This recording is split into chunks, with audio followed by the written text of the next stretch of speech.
যে কাউকে ভাঙায় নিজের ব্যক্তি স্বার্থ চরিতার্থ করার জন্য কেউ যদি অপচেষ্টায় লিপ্ত হয় তার কপালে দুঃখ আছে।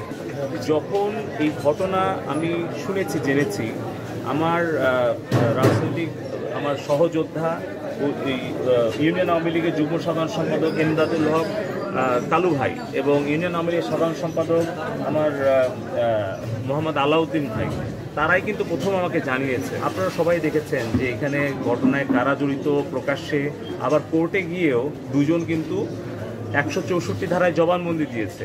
তাহলে প্রাথমিক যে তথ্য প্রমাণ, ভিডিও ফুটেজ এবং আদালতে যে আইনগত যে স্বীকারোক্তি, তো তার ভিত্তিতে পুলিশ অনুসন্ধান করছে, তদন্ত করছে। তার প্রেক্ষিতে যাই তদন্তে আসবে, যারাই এর সাথে জড়িত থাকবে, তাদের বিরুদ্ধে পুলিশ নিরপেক্ষভাবে কোনো প্রভাব খাটাবে না, কেউ প্রভাব মুক্তভাবে তারা ব্যবস্থা নিবে। এই ব্যাপারে যদি আমাকে আপনি ব্যক্তিগতভাবে জিজ্ঞেস করেন, সেই ঘটনায় যদি দোষী সাব্যস্ত হয়ে আমার ভাই বা আমার কোনো আত্মীয় বা আমার সংগঠনের কোনো নেতাকর্মী বা কোনো পদে কেউ থাকে, আমার কোনোই এই ব্যাপারে কোনো হস্তক্ষেপ থাকবে না। আর বাধাগ্রস্ত করার তো প্রশ্নই আসে না। আমরা সহযোগিতা করছি এবং করব।